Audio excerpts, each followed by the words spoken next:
여러분 아마 토끼와 거북이 경주 얘기를 아시라고 생각이 듭니다. 이제 어이없게도 거북이에게 진 토끼가 이제 마음의 각오를 하고 열심히 연습을 해서 드디어 다시 토끼와 거북이가 경주를 하게 되었습니다. 근데 이게 웬일입니까? 토끼가 또 졌습니다. 또 져서 기분 안 좋은 이 토끼에게 달팽이가 다가오더니 토끼야, 너 또 졌다며? 소문 다 났다. 이 얘기를 듣고 토끼가 기분이 안 좋아서 뒷발로 달팽이를 차버렸습니다. 달팽이가 자기 머리에 뚝 떨어졌는데 그로부터 1년 후 토끼가 잠을 자고 있는데 누가 문을 두드립니다. 보니까 땀을 뻘뻘 흘리고 달팽이가 와 있는 거예요. 그렇게 얘기합니다. 지금 네가 나 쳤냐? 여러분 이 달팽이를 보면서 이 소심한 복수겠습니다마는 여러분 우리가 인생을 살아갈 때 우리는 늘 아침에 눈 뜨면 내가 오늘 뭐 해야지? 내가 오늘 길을 걸어갈 때도 내가 5년 후에 뭐 할까? 늘 우리는 무엇을 할 것인가에 대해서 많은 관심이 있습니다. 그러니까 성령의 열매 시리즈를 보면서 사실은 무엇을 하는 것보다 한 번도 우리가 가만히 생각해 보면 내가 어떠한 사람이 된다고 하는 것이 얼마나 중요한지를 우리가 알 수가 있습니다. 왜냐하면 내가 무엇을 해서 어떤 업적을 이루고 내가 어떤 가지고자 하는 것을 원하는 걸 가지고 내가 내 이름을 내고 그 어떤 것을 했다 할지라도 내가 어떠한 사람이 되는가에 대해서 실패한다고 한다면 내가 세운 모든 업적, 내가 모든 노력들, 수고가 한순간에 다 무너질 수 있기 때문에 그렇다고 하는 것입니다. 그러므로 우리의 삶 가운데 사랑과 희락과 화평과 오래 참음, 때로는 인내하고 때로는 절제하고 여러분 이러한 어떠한 사람, 이 삶의 모습이 없다고 한다면은 자신의 모든 삶에 이뤘던 것들이 한순간에 무너질 수 있기 때문에 우리는 늘 내가 어떠한 사람이 될 것인가에 대해서 매일매일마다 우리가 말씀을 돌아보고 내 삶을 돌아볼 때 이 성령의 열매 우리가 말씀을 통해서 주님 성령이 충만한 것은 다른 것이 아니라 성령이 충만한 것은 내 삶 가운데 이런 열매가 맺힐 때에 내 삶이 이제 성령이 충만한 것이고 하나님 기뻐하시는 것인데 내 삶에 성령의 열매가 맺게 하여 주시옵소서. 여러분 그래서 우리 갈라디아서 5장 22절입니다. 오직 성령의 열매는 사랑과 희락과 화평과 때로는 오래 참음과 자비와 양성과 충성과 온유와 우리가 오늘 말씀 나누는 온유와 절제니 이 같은 것을 금지할 법이 없느니라. 여러분 그러므로 우리가 이 땅을 살아갈 때 베드로는 이 온유에 대해서 이렇게 말하고 있습니다. 베드로전서 3장 4절입니다. 오직 마음에 숨은 사람을 온유하고 오늘 말씀 보니까 우리 마음에 숨은 사람이 있다는 거예요. 그러니까 우리 안에 또 다른 사람이 있다는 겁니다. 성경에 보면은 새 사람이라고 말하기도 하고 또 속 사람이라고 말하기도 합니다. 우리 안에 새로운 사람, 여러분 이것은 바로 우리의 인격, 우리의 성품을 말하고 있습니다.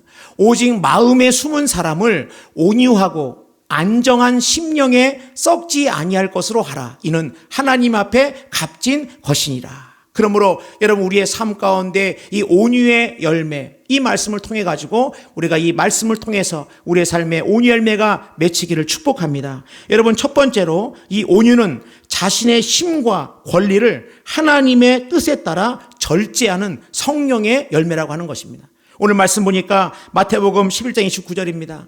나는 마음이 온유하고 겸손하니 나의 멍에를 메고 내게 배우라.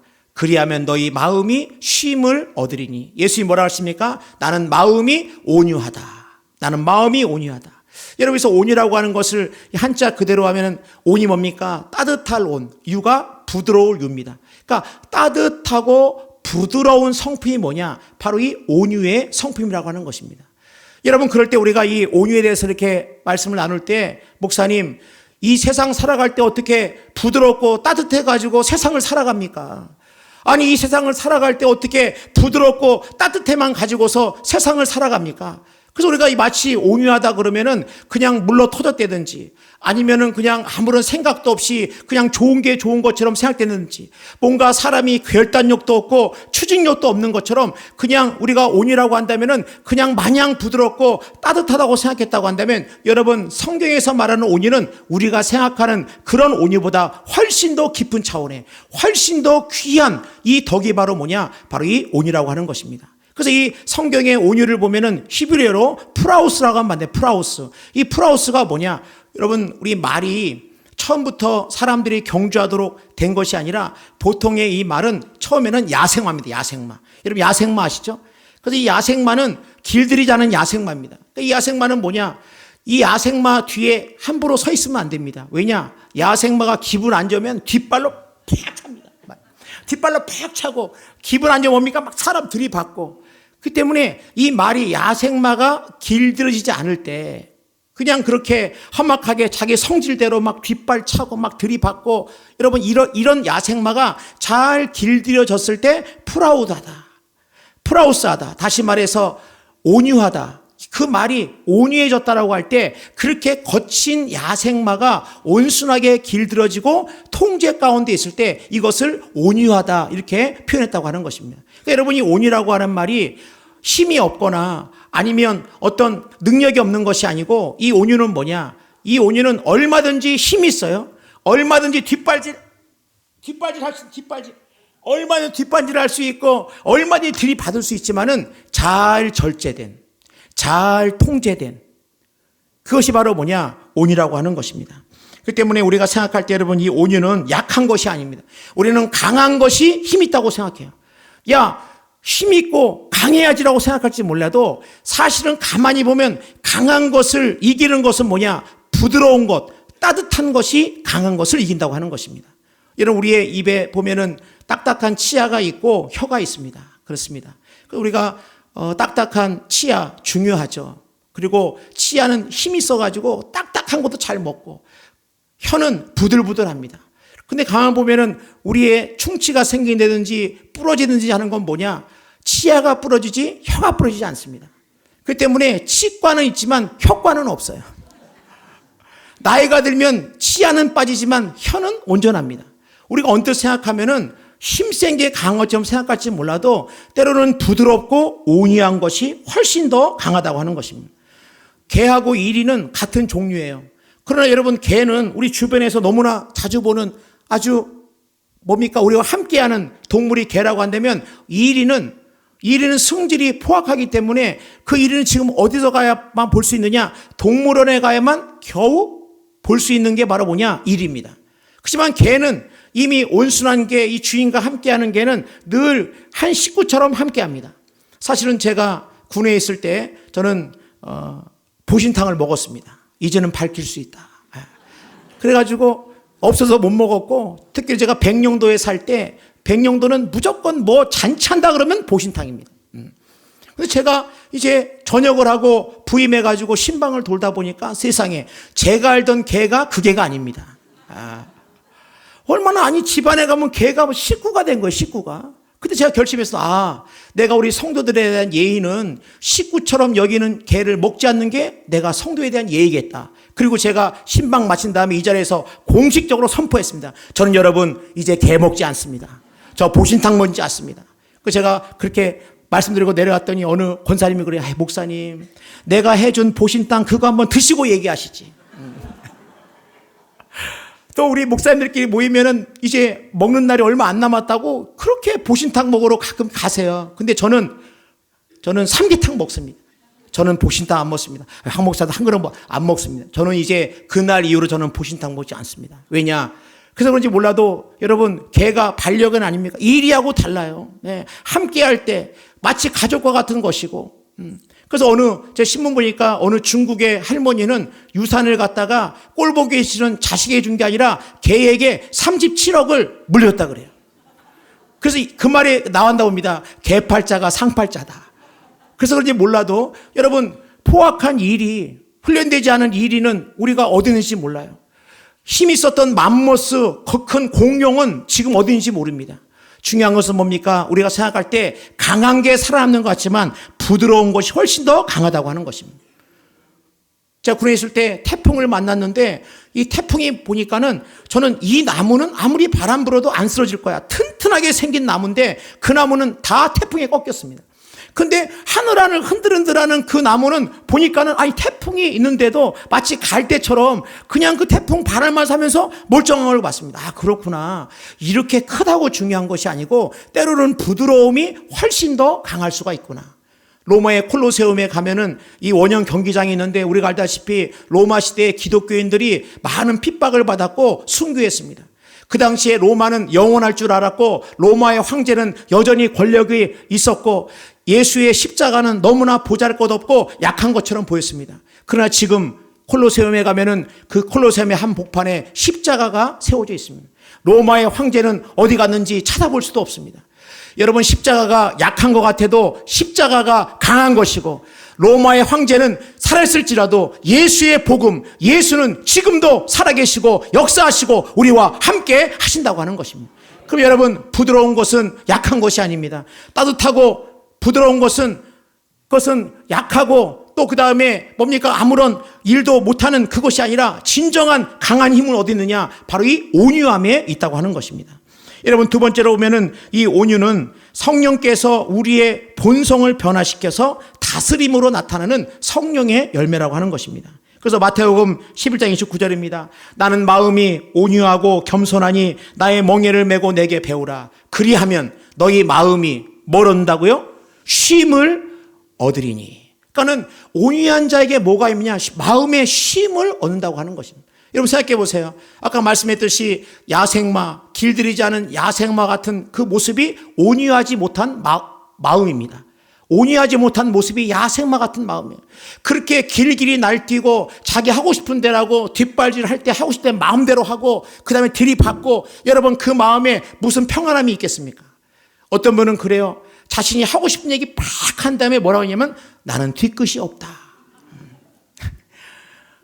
여러분, 온유가 뭡니까? 온유는 내가 얼마든지 얘기할 수 있고 내가 얼마든지 힘을 과시할 수 있고 얼마든지 내가 가지고 있는 걸 통해서 때로는 보복도 할 수 있고, 그러나 온유가 뭡니까? 온유가 절제하고 통제하고 자신의 마음을 갖다가 이제 부드럽게 하고 그리고 부드러움이 진정한 힘이라고 하는 것을 깨닫고 잘 다스리는 것이 바로 이 온유라고 하는 것입니다. 그래서 보면 성경에 보면은 놀랍게도 온유의 대표적인 사람이 누구냐? 이 모세입니다. 모세가 온유하다 그래요. 이 모세가 온유하다는 게 민수기 12장에 나오는데 이것 때문에 온유하다고 칭찬을 받았습니다. 12장 1절입니다. 모세가 구스 여자를 취하였더니, 모세가 이제 사별을 하고 두 번째로 구스 여자를 취했는데 이 구스 여인은 아프리카 개입니다. 아마 피부색도 달랐겠죠. 그 구스 여자를 취하였으므로 미리암과 아론 그 누나와 누이와 형이 모세를 비방하니라. 모세 보고 비방했다는 거죠. 왜 구스 여자 같은 여자를 얻었느냐, 왜 피부색이 다른 저를 얻었느냐, 아마 막 그랬을 것입니다. 그랬을 때 이 모세가 아무 말도 하지 않습니다. 그리고 이 모세가 그거에 대해서 얘기하지 않는데 그걸 넘어서서 그 비방하는 것 넘어서 이렇게 얘기합니다. 그들이 이르되 여호와께서 모세와만 말씀하셨느냐. 이 말이 뭡니까? 이 미리암과 아론이 뭐라냐면은 하나님이 너와만 얘기했냐? 하나님 나한테도 말씀하신다 라고 할 때 여호와께서 이 말을 들으셨느니라. 그러니까 이 모세의 권위에 대해서 도전하고 너만 하나님과 얘기하는 거야? 나도 하나님과 얘기하는데, 그러면서 모세를 갖다가 이렇게 뭡니까? 폄하하고 그럴 때 놀랍게도 모세는 가만히 거기에서 대항하거나 반항하지 않았다는 거예요. 거기에 대해서 분노하지 않았다고 하는 것입니다. 이걸 보면 뜻밖이에요. 여러분 모세 아시죠? 모세가 나이 40에 자신의 민족을 구원하고자 애굽 사람을 갖다가 때려 죽일 만큼 혈기가 왕성한 사람이 바로 누구냐? 모세입니다.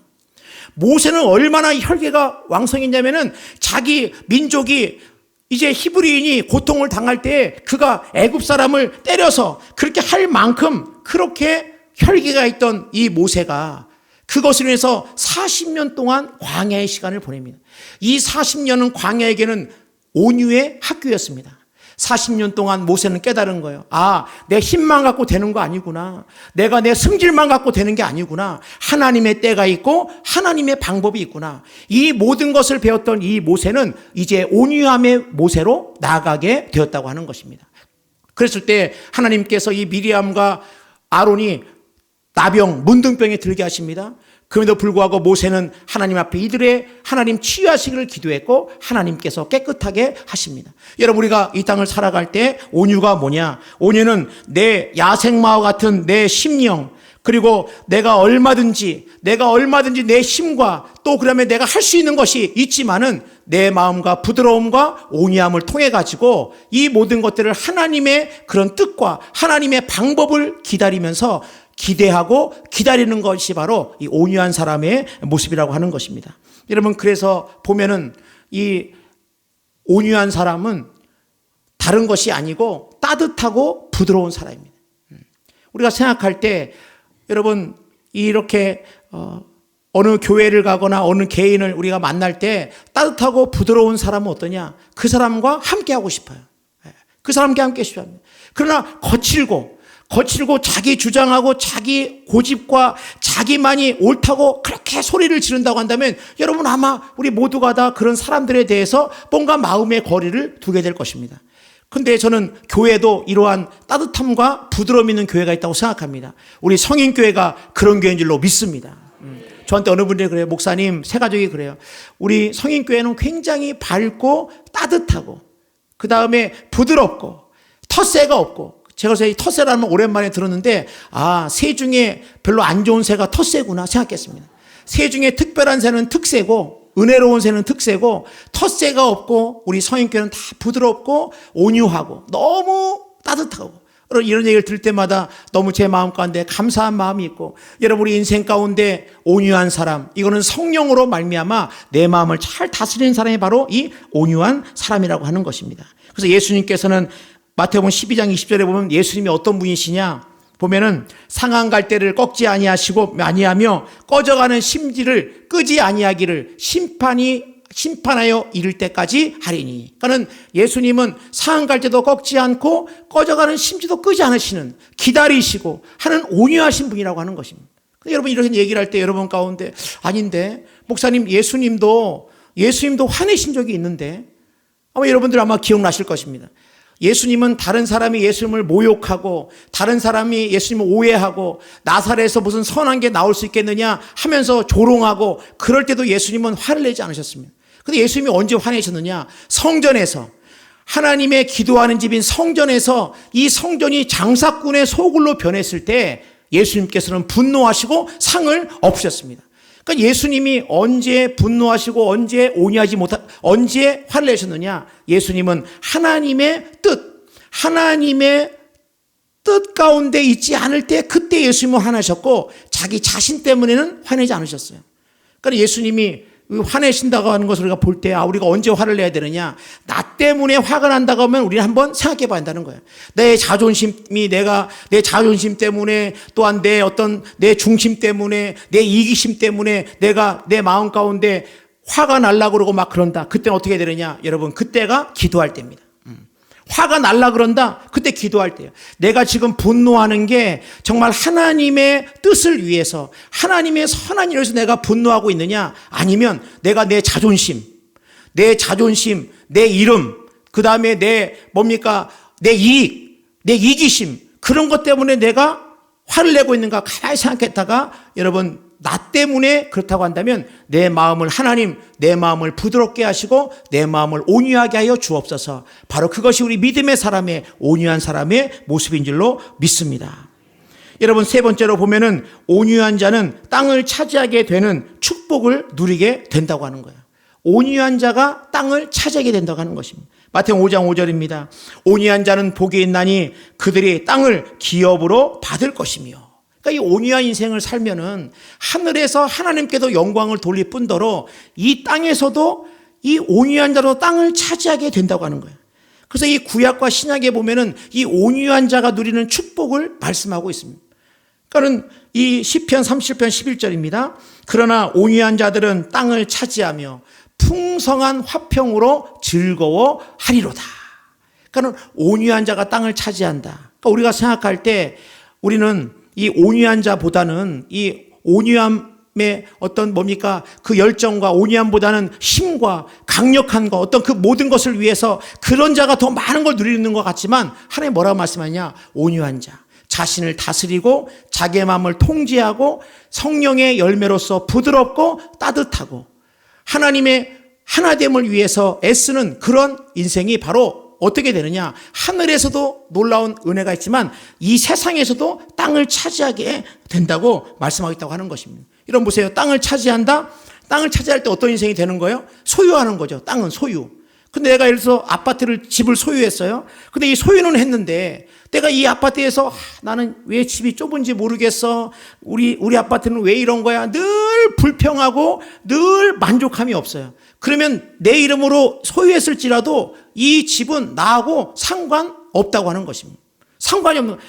소유하고 그러니까 온유한 자들이 땅을 차지하며 풍성한 화평으로 즐거워한다고 말씀했는데 내 마음이 부드럽고 감사가 넘치고 또 그다음에 뭡니까? 정말 주신 거에 감사하고 이러지 못한다고 한다면 내 이름으로 인 땅이라 할지라도 나하고는 아무런 상관이 없다는 거예요. 내가 좋은 물건을 샀어요. 비싼 물건을 샀는데 이게 내 마음에 안 들어. 내 마음에 안 들고 이게 뭐지 하면서 사긴 샀지만 마음에 안 들면 이 물건은 내가 가지고 있을지 몰라도 나하고는 아무런 상관도 없는 물건으로 된다고 하는 것입니다. 여러분 그 때문에 우리가 온유한 인생을 살 때 창세에 오면 이삭이 온유했지 않습니까? 26장 12절입니다. 이삭이 그 땅에서 농사하여 그의 100배나 얻었고 여호와께서 복을 주심으로. 그러니까는 여러분 이삭이 온유할 때 이 말씀 올 때 아니 우리 기독교가 기복주의도 아니고 아니 그럼 예수 믿으면 다 거부가 되는 말이냐? 여러분 그런 것이 아니고 온유한 자에게는 저는 분명히 압니다. 하나님이 온유한 마음, 부드러운 마음을 가지고 이 거친 세상, 이렇게 상처 많은 세상, 이 험악한 세상 가운데 부드럽고 온유한 자가 되어서 그들의 상처를 치유하고 그들 가운데 따뜻함으로 다가간다고 한다면 저는 이 땅에서도 어떤 분이 그럽니다. 예수 믿으면 밥 먹여주냐? 따르겠습니다. 밥 먹여준다. 저는 예수 잘 믿으면 하나님이 이 땅에 사는 동안에도 하나님께서 필요를 채워주시고 땅을 가지게 하시고 누리게 하시고 예수 잘 믿으면 하나님께서 온유한 자에게 주겠다고 하는 이 놀라운 약속을 우리 가운데 허락할 줄로 믿습니다. 그러므로 여러분 우리의 심령이 내 마음이 거칠고 부드럽지 못하고 내 마음 가운데 여전히 뒷발질하고 싶고 내가 먼저 나오고 내 욕심이 먼저 나오고 내가 이기심은 나온다고 할 때 여러분 그러한 마음이 아니라 주님 내 마음을 긍휼하게 주시고 내 마음이 부드럽고 온유하여 하나님께 영광을 돌리고 이 땅을 사는 동안에도 나와 함께하는 자들 가운데 이런 은혜를 누리게 하여 주옵소서. 그런 축복의 인생이 되기를 주님의 이름으로 축원합니다. 우리 찬양.